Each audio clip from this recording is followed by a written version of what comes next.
Our next presenter chose a really important and interesting topic, and definitely throughout the year and throughout this project demonstrated a lot of dynamic thinking, a willingness to just do a lot of research, and when entrained in an interesting idea and committed to seeing something important.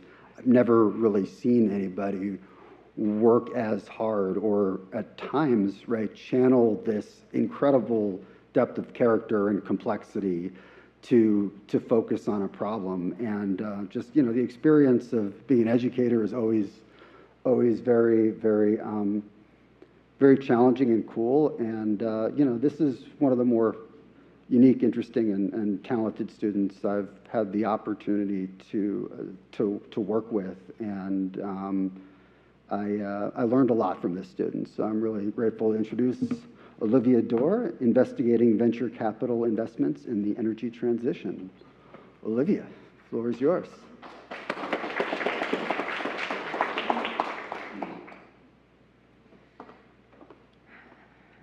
Okay. I need the folder. Can someone help me? I'm sorry. I'm just a little confused.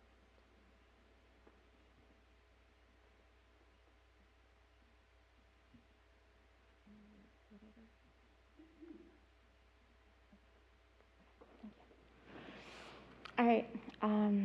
Hi, everyone. My name is Olivia Dore, and today I will be talking about venture capital investments in the energy transition.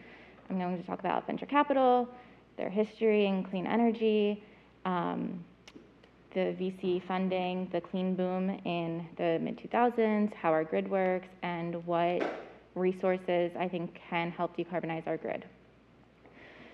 So what is venture capital? Venture capital is a form of financing that is provided to companies that investors believe have a high potential for growth and the ability to deliver strong returns on the investment. Okay, so the stages of venture capital, the money is given to companies in stages so that it isn't lost. Not all of it is lost at once.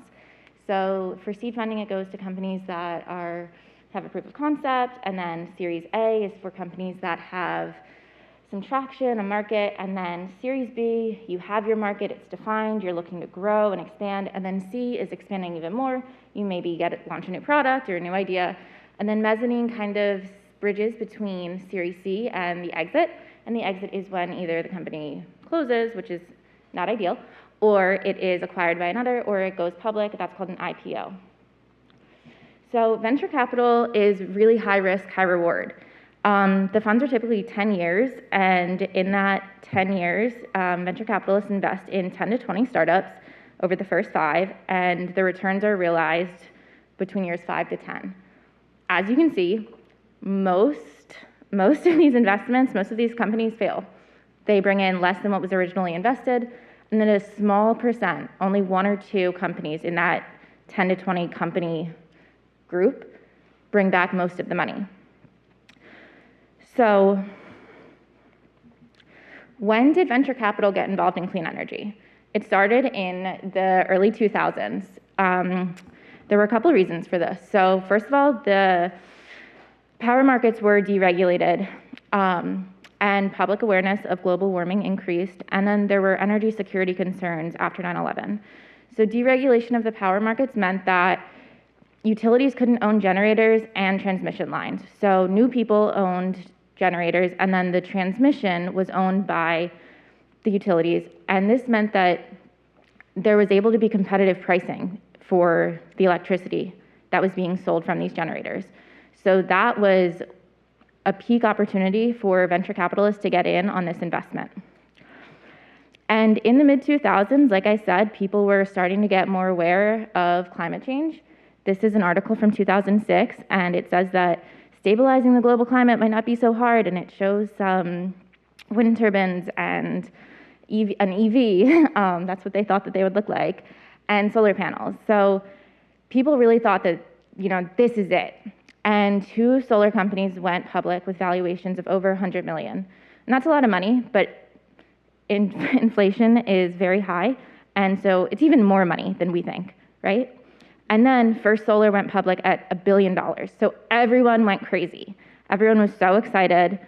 VC funding for clean energy spikes, it shoots through the roof. And then the Great Recession happens in 2008. Everyone loses their money. I was too young to buy a house. And from 2006 to 2011, venture capital invested $25 billion into clean energy and clean energy technology. They got less than half of that back. So funding for startups dropped. Companies that were already in venture capital portfolios were continuing to get some capital, but not as much. So what went wrong? A lot of people theorize that clean energy has too much of a high capex. It's too long for a payback. We don't need clean energy, and there's not great returns on it, right? Those are some aspects, but the most impactful reason that venture capital didn't do well in this technology, in this area, is because there was a lack of policy support. So economic policy support has this is how it goes. So you start with an economic upset that affects the general economy, and then that reduces people's energy consumption, and that lowers the levels of investment and output. And then this affects government strategies towards renewable energy. So ultimately, an uncertain economic policy climate has a negative effect on the deployment of renewable energy in the short run because they're not putting money into new energy. But renewable energy is much cheaper. It does not fluctuate like fossil fuel prices do. So in the long run, people start to adopt it more. Climate, energy policy, and uncertainty. Together, they have a good influence, and separately, they have a bad influence. So when there's an uncertain climate and energy policy dynamic going on, there's problems caused by these fluctuations in fossil fuels, and then governments and investors are looking for something with less volatility, which then stimulates some investments and advancements in clean energy. So separately, climate policy uncertainty accelerates the transition because people don't know what's next. They want something that is going to be cheap.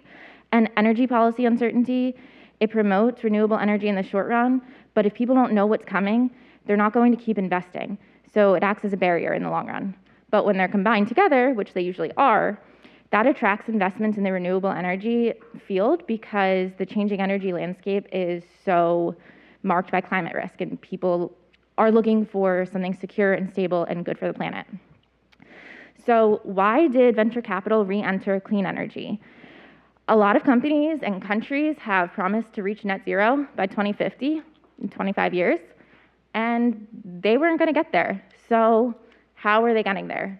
We need more funding, and we need more support from the private sector. Also, the Inflation Reduction Act helped a lot. It provided a lot of tax credits that got a lot of money invested in clean energy. And then I think this is a huge thing. So the electricity demand is expected to grow so much, 16% from right now to 2029. And that number, that 5-year estimate, has gone from, in 2022 was, we'll need 23 more gigawatts in 5 years. And then, we'll need 39. And then, oh my God, we need 128 gigawatts of power to power all of these data centers and all of this demand that we're going to have.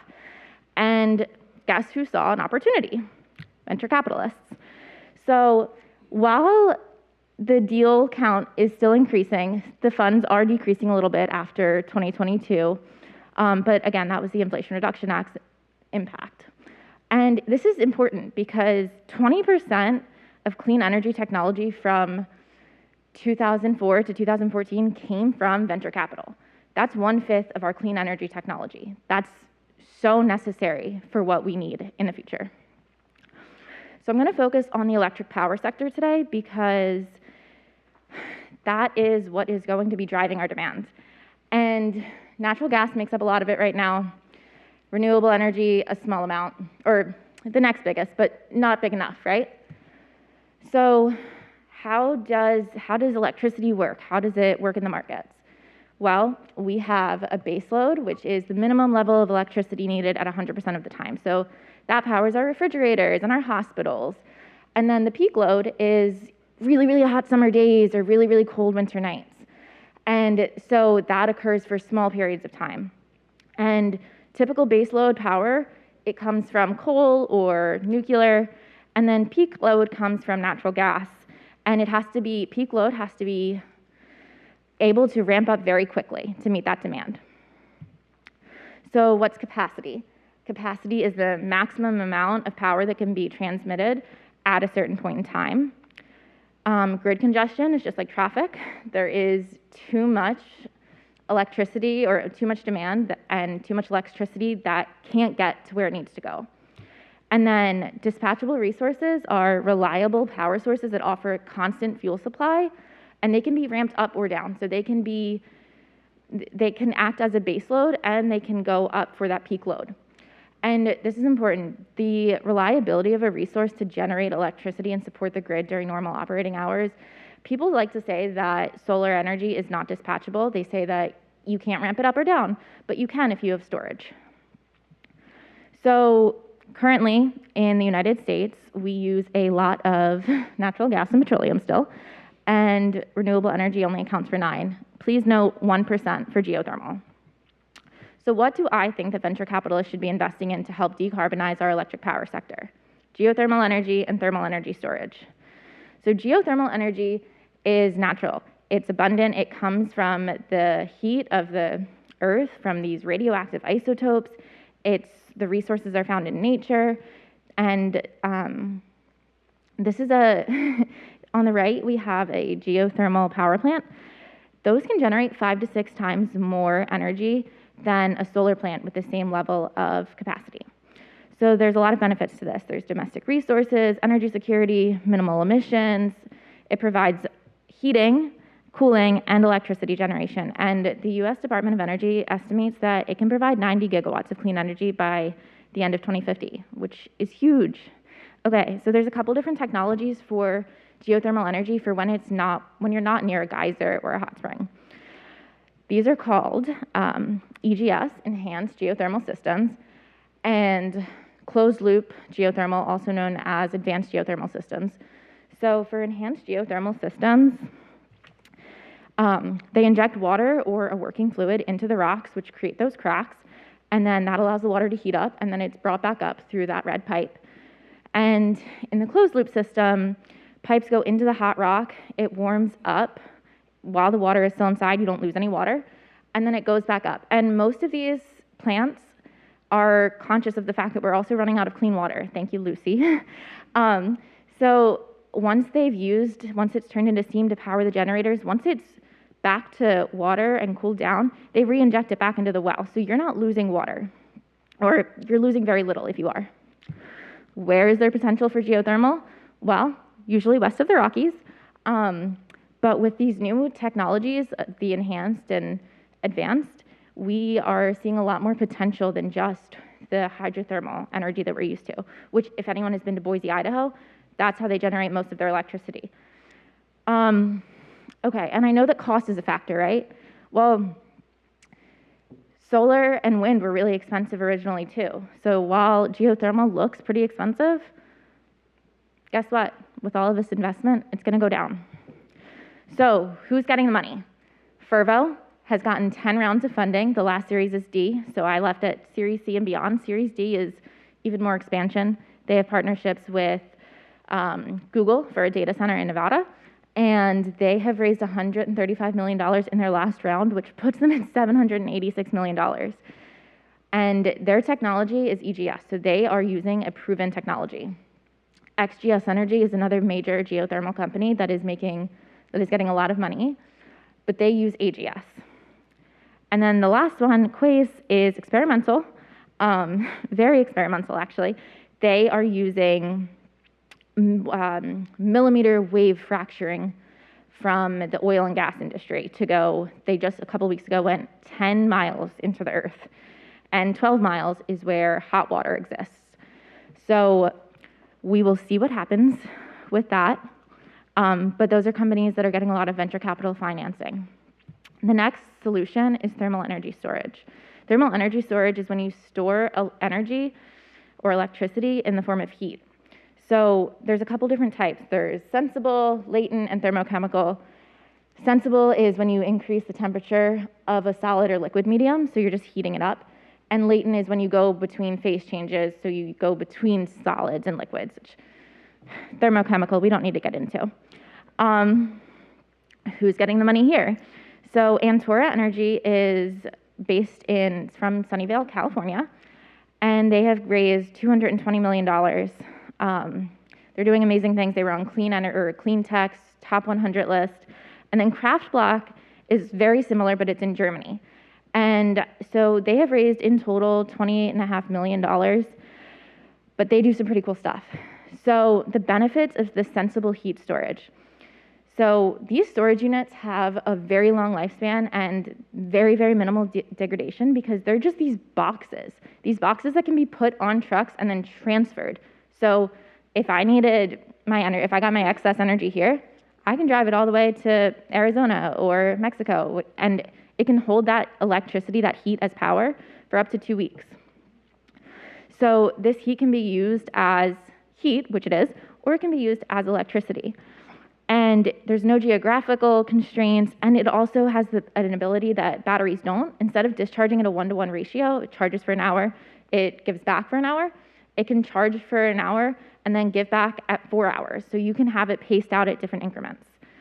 And it's very, very efficient. So 98% for Kraftblock and greater than 40% for Antora. They're looking to reach 50, but this is why I prefer Kraftblock.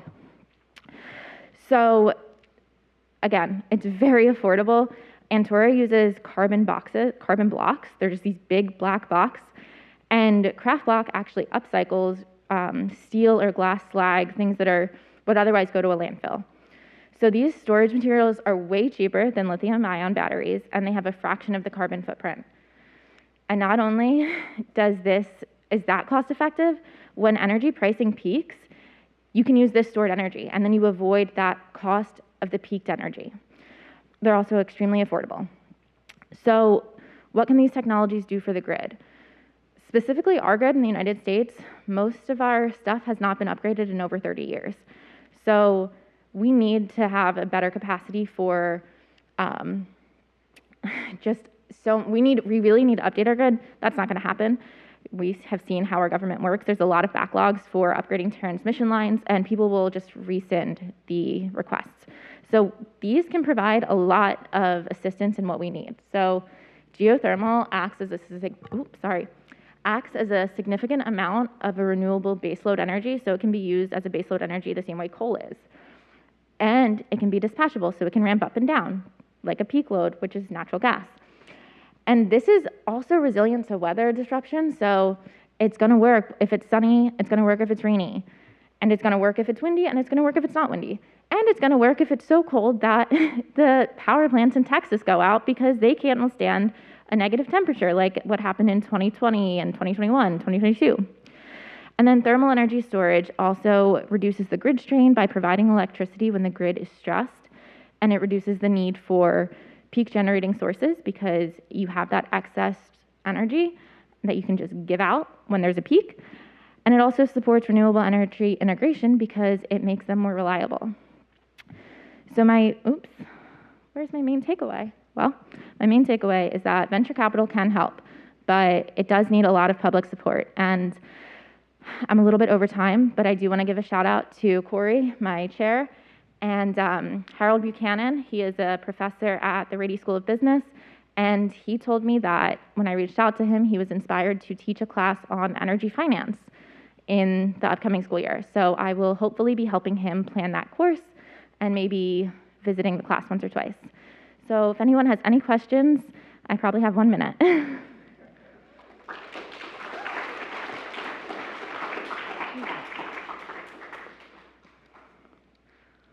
All right, Pete, yeah?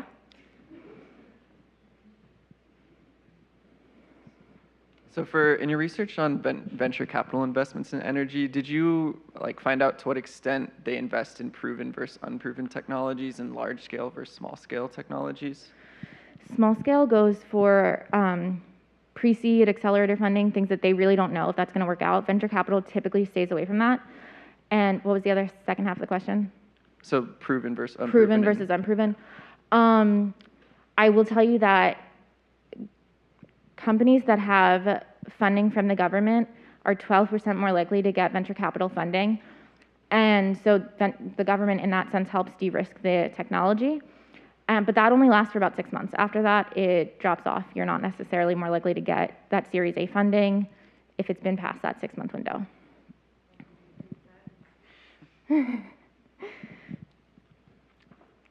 Okay, thank you guys so much for listening.